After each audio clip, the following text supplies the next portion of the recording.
students, welcome to Sunil's tutorial. I'm Sunil Mirwani and today we'll be doing this chapter called as wave theory of light.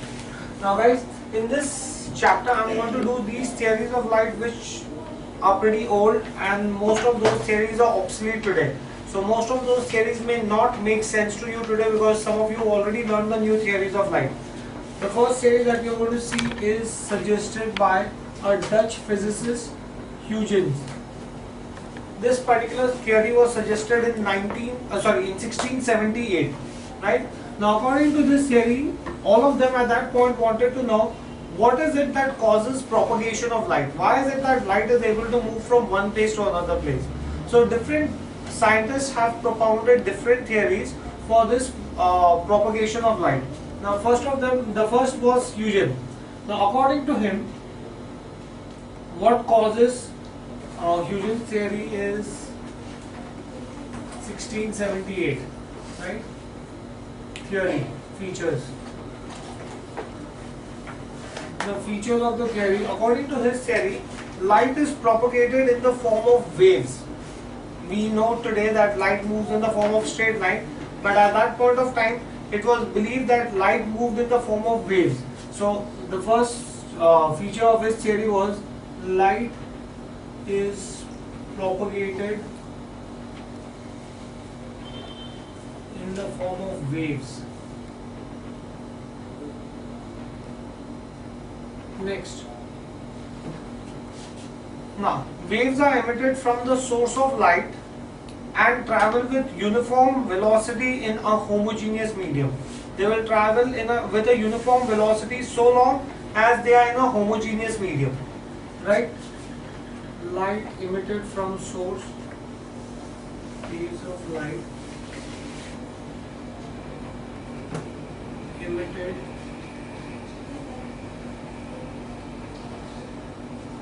from source travel with uniform velocity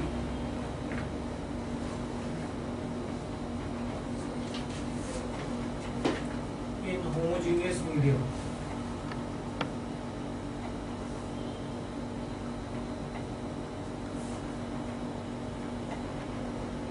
Question: why do we see different colors? As per Huygens theory, different colors of light are due to different wavelengths of light. So different colors of light are due to different wavelengths of light.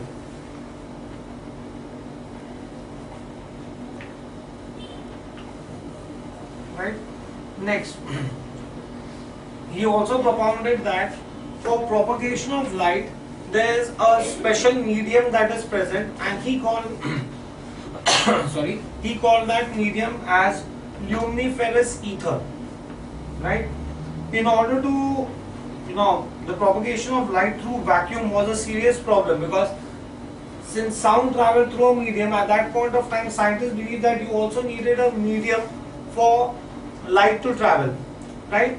Now, since light from the sun would come to the earth, they said that there has to be an all-pervading medium that allows light to move in the form of waves, and he called this hypothetical medium as luminiferous ether. Propagation of light takes place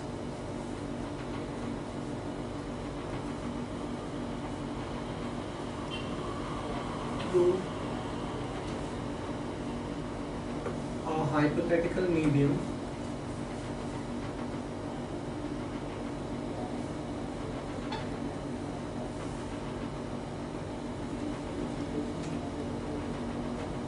called luminiferous ether.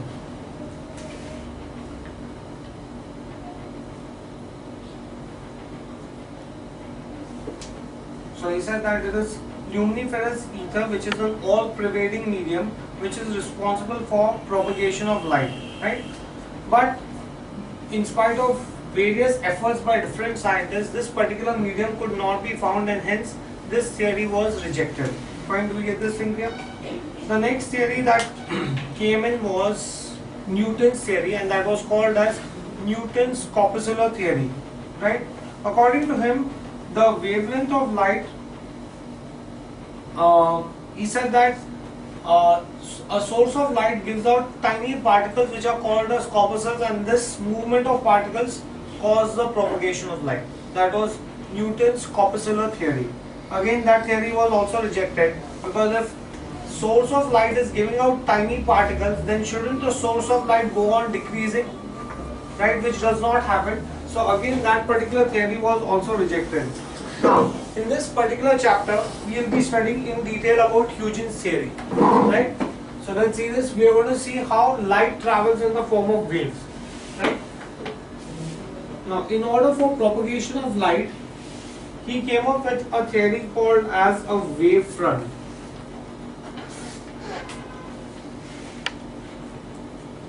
Right? How does propagation of light takes place? Suppose if I have a source of light, you would have waves emitted from the source of light. You would have waves emitted from the source of light. Second point, wave from the third. Third point. First point is theory. Second is features. Right? Now, let's assume that you have source of light. If you have source of light, you would have waves emitted from the source of light in different direction. You would have waves emitted from the source of light in different direction, right? These waves, this is your source. After a time interval t, now we know that velocity is distance upon time.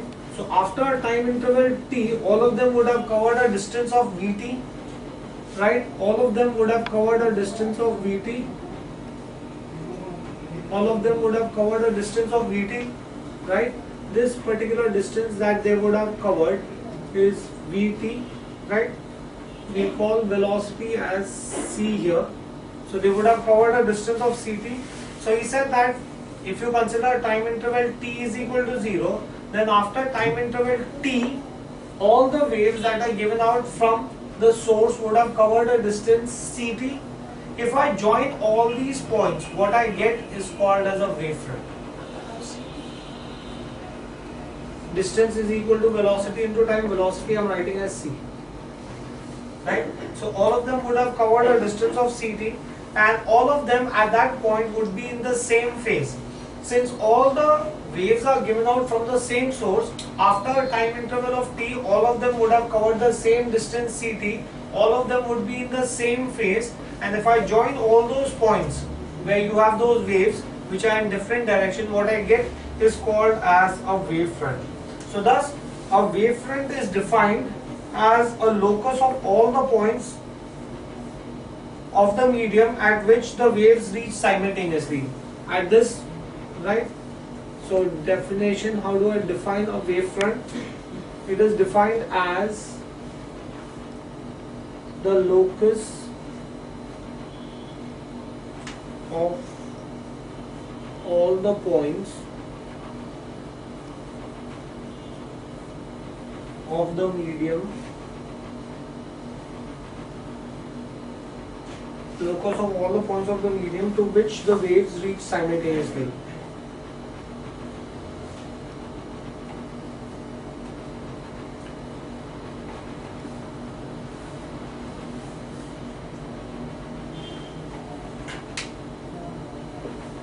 Fine, do you get this thing there?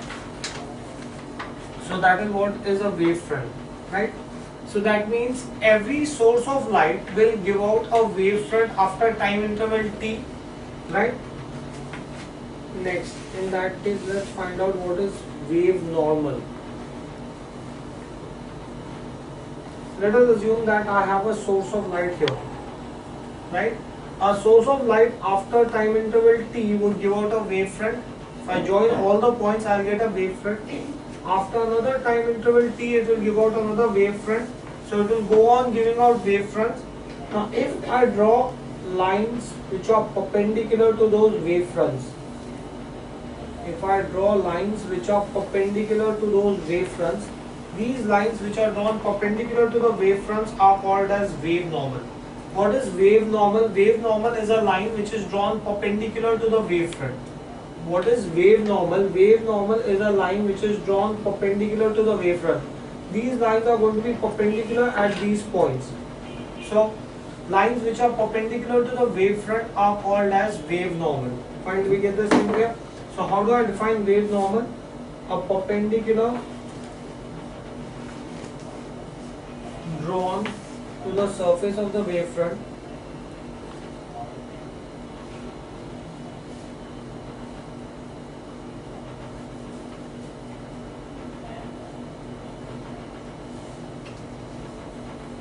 or perpendicular drawn to the surface of the wavefront at any point in the direction of propagation of light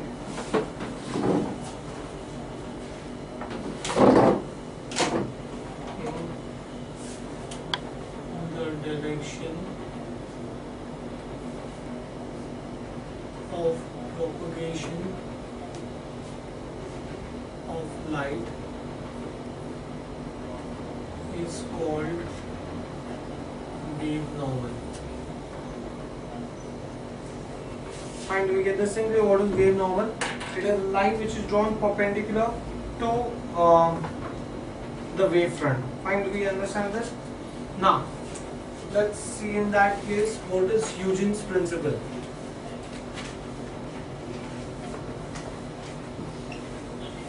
What is Huygens principle for propagation of light?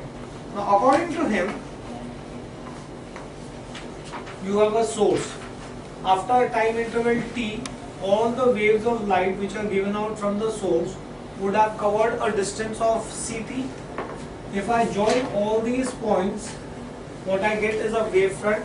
Now, according to him, every point on the wavefront, this is your wavefront. According to him, every point on the wavefront acts as a secondary source of light. According to him, every point on the wavefront acts as a secondary source of light and gives out waves. Every point on the wavefront acts as a secondary source of light and gives out waves.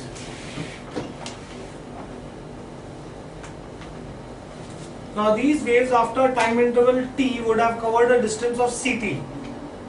Right? So after time interval t, when I join all these points, I get another wavefront. Then again, every point on this wavefront will act as a source of light and will give out multiple waves.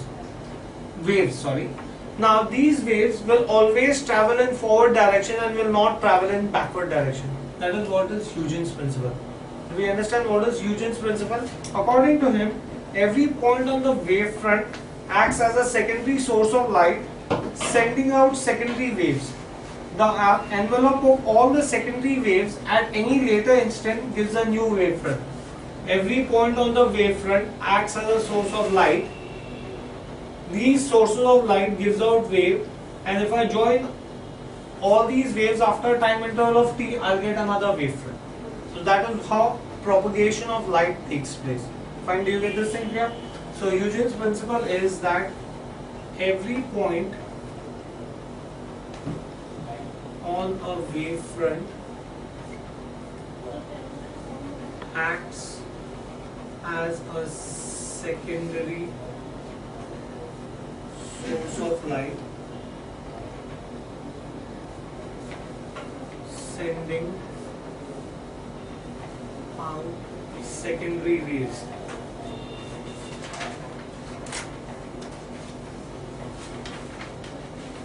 These are your secondary waves.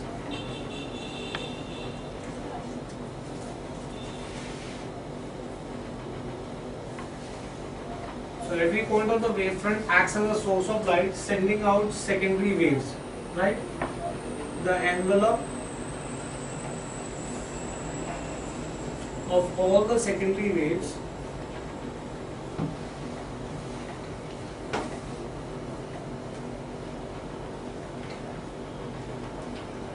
at a later instant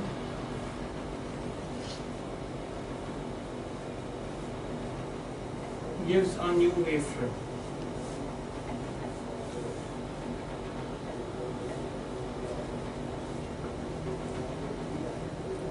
At that instant.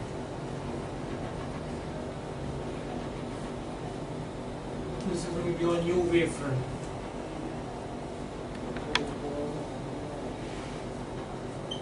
This is your source of light. So the source of light would give out waves which would form a wavefront. Every point on the wavefront would act as a source of light, would give out waves. If I join all those waves, what I would get is a new wavefront, right?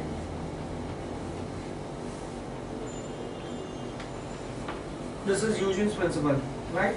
He also stated that whenever waves arrive at a point of the medium, light gets propagated beyond that point in the form of waves as if originating from that point, and therefore light does not travel behind, right? Now, according to him, whenever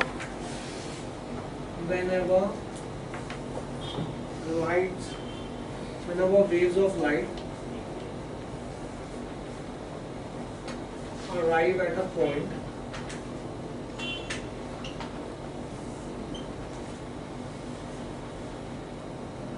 of the medium,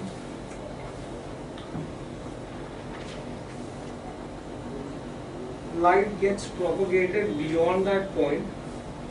Light gets propagated beyond that point in the form of waves. In the form of waves, as if originating from that point of the source.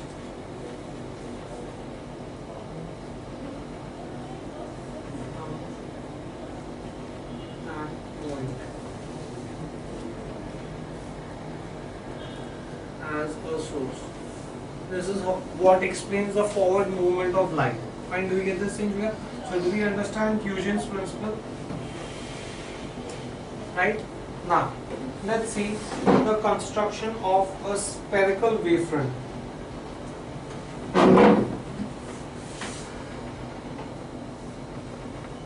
Construction of a spherical wavefront. Right? Now guys, let's see this. Now when you are doing this in the examination hall, I would want you all to do this with the help of a compass, right? So that you have a clear, you get this diagram, construct a spherical wavefront. So please carry a compass and do it with it. First thing, I'll just show you how to do it. First thing that you're going to do is, you're going to draw a circle, right? Source. Draw another circle.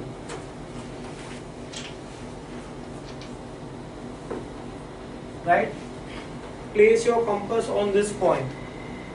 Take the radius equal to this distance. And from here, draw another circle. Right? Similarly, you can go on drawing circles.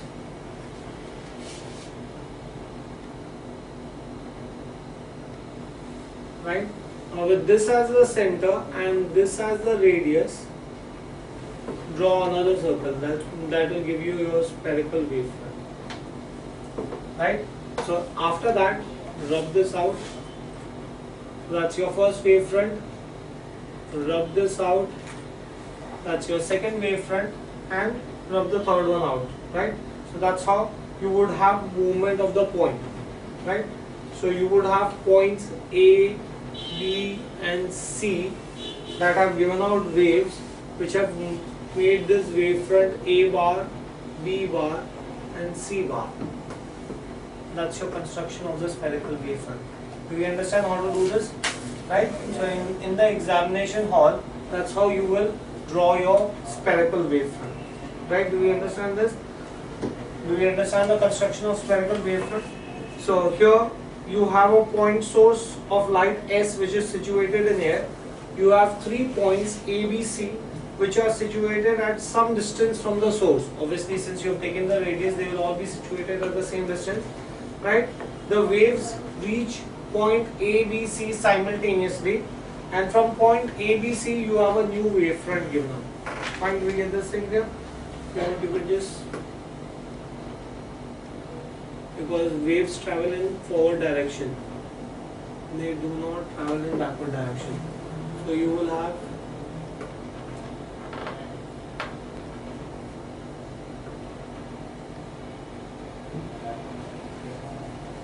right. This shows the movement of the wave and the waves are traveling in forward direction. That's how you will construct a spherical wavefront. Do you understand how you will make a spherical wavefront? Now, in this case, you will also have the construction of a plane wavefront. Construction of a plane wavefront. Right? Construction of a plane wavefront. Guys, see how do I do this? Draw a line, right? Takes about 3 or 4 points on this line. A, B, C, D. Right? Take your compass and take a small radius and draw a circle with these points at the center. These points as the center, draw a circle. Right? Now, if you draw a line, it will be a tangent to all these points. This is going to be your plane wavefront.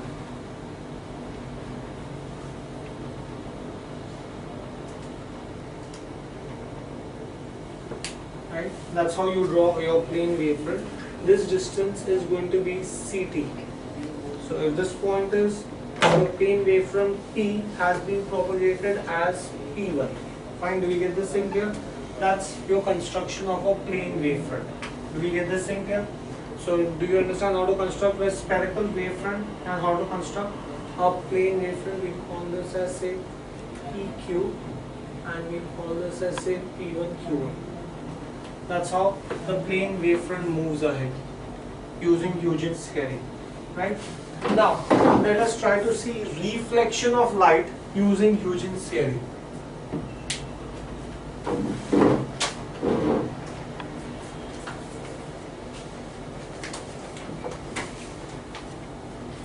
Reflection of light using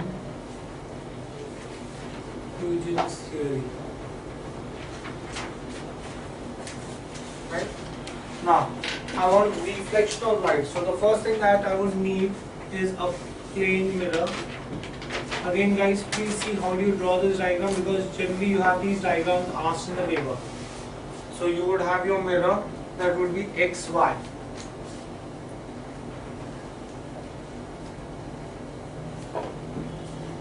Right? Take a scale.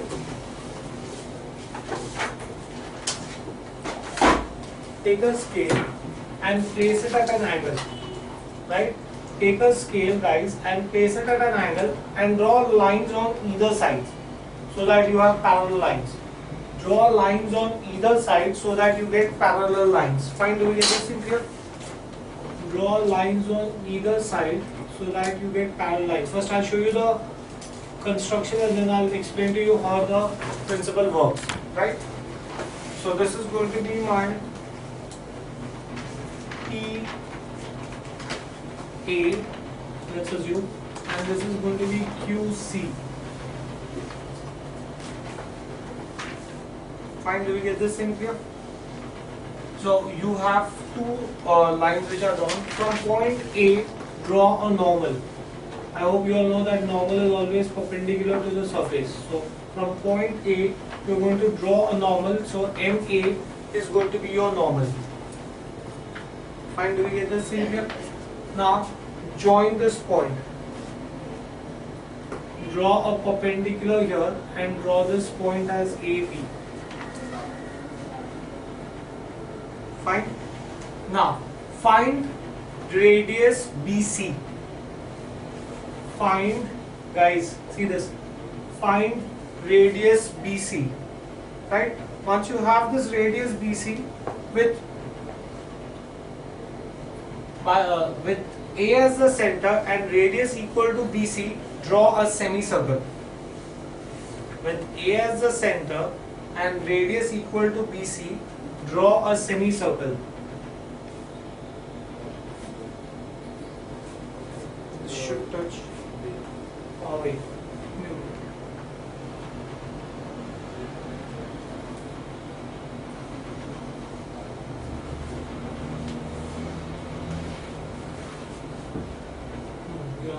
or this way only option.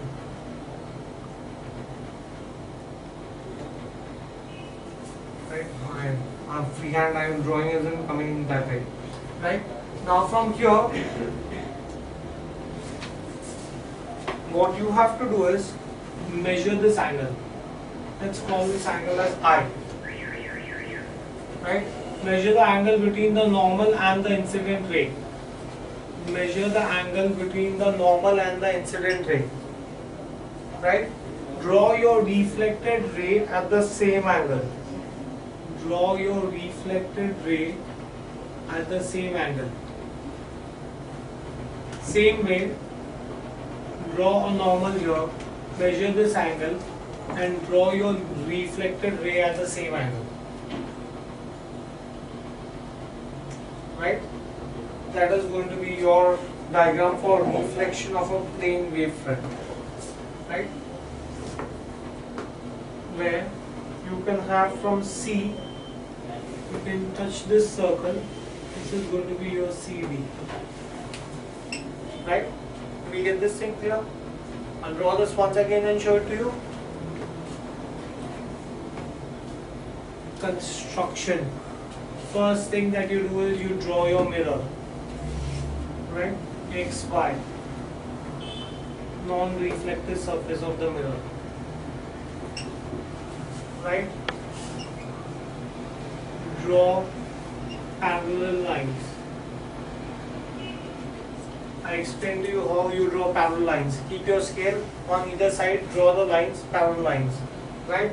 So this is going to be P, this is going to be say A, and this is going to be say Q and C. Right? At point A, draw normal. At point A, you draw your normal.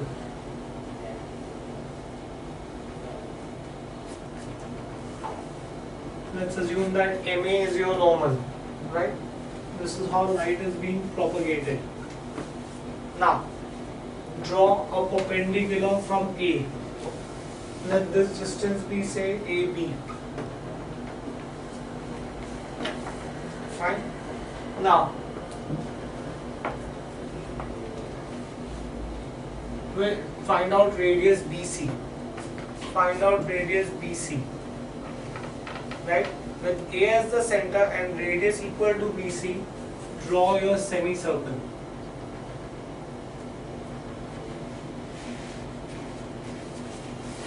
Right? So that should touch C. Not necessary. Not necessary. Right?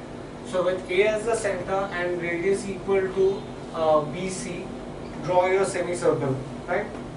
Now, measure this angle and draw the same reflected angle. From here, measure the angle and draw the same reflected angle. Fine, do we get this thing clear? Now, once you have this, from, let's call this as say AS, and let us call this as CR. Right? Now, from point C, drop a perpendicular on AS. From point C, drop a perpendicular on AS, and let's call that as say a diagram hasn't come right. Ideally, when you draw this, you will get this in the form of a tangent. This is going to be D. Right? Do you understand this? Do we understand the diagram? How to draw the diagram? Just draw the diagram for explanation purpose. Everyone's understood how to draw the diagram in the examination hall, right? Now I'll just draw the diagram so that I can explain the working of the diagram.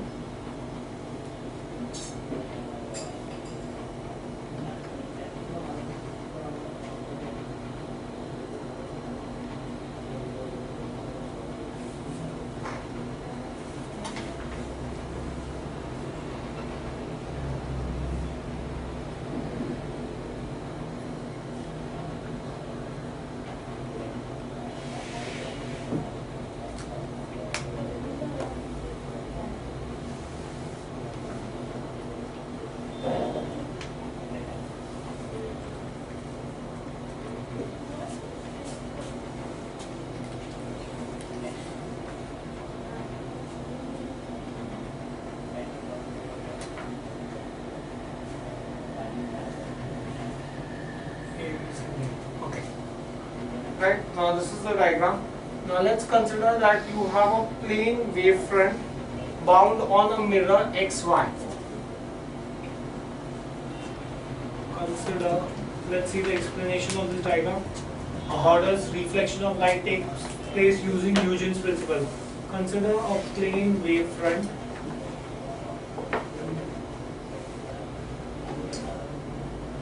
incident on mirror XY, right? In which case, let us assume that AB is the plane wavefront which is bounded by two parallel rays PA and QC. Let us consider that AB is the plane wavefront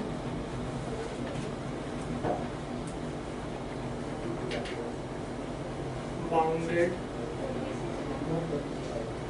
by two parallel rays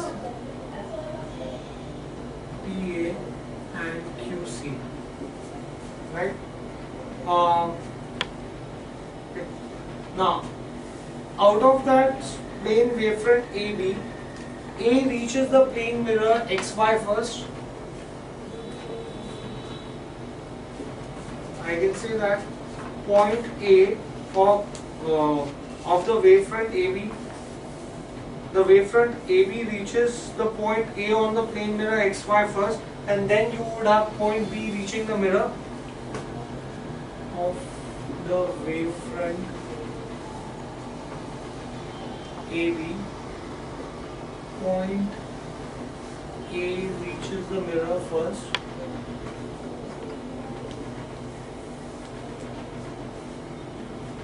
and then point B. Now by the time point B reaches the mirror, point A would have already started reflection, right? So by the time B reaches the mirror, point A would act as a secondary source and would give out a wavefront, right? So in that case, since point A reaches first, it becomes a secondary source and starts emitting waves of light, right? Since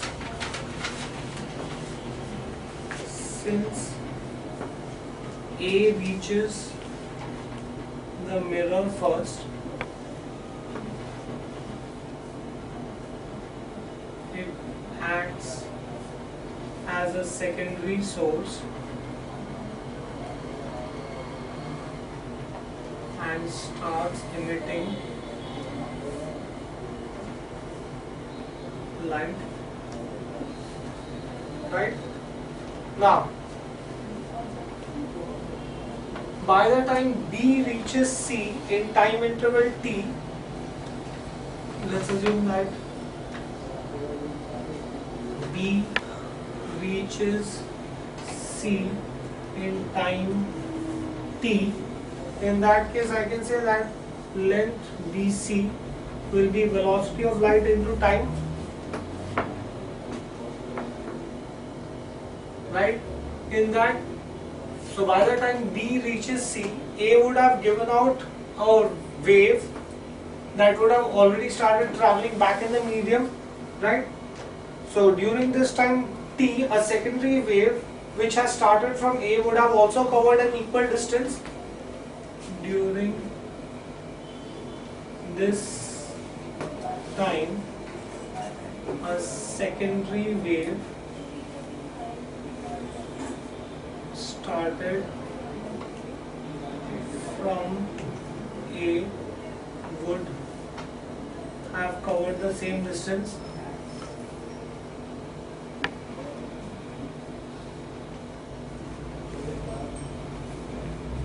Right?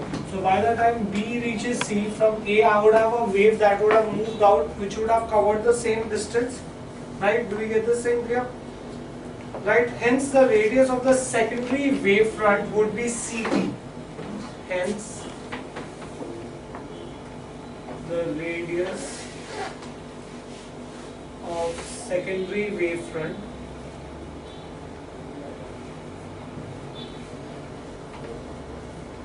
will be equal to CT. That would be my radius of the secondary wavefront. Now, I would have tangent CD to the spherical surface. Once I draw the spherical wavefront with radius CT, I will have tangent CD to this spherical surface, right? Now, it follows that at the instant the incident wavefront reaches C, secondary waves from A would have already reached D by the time secondary waves start from C.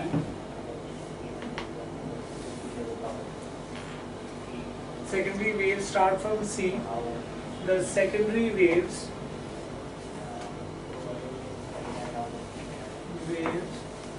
from A would have already reached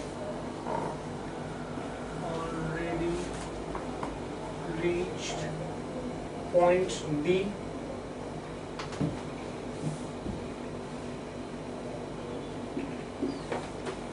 Right? Thus, point C and D are in the same phase.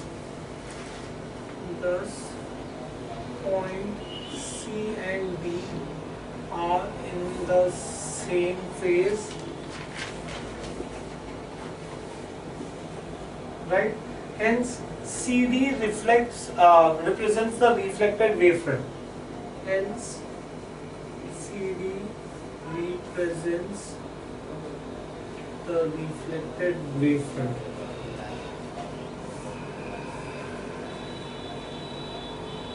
So that's how a ray of light gets reflected in the form of wavefront. Right? We'll stop this here for the day. Thank you very much.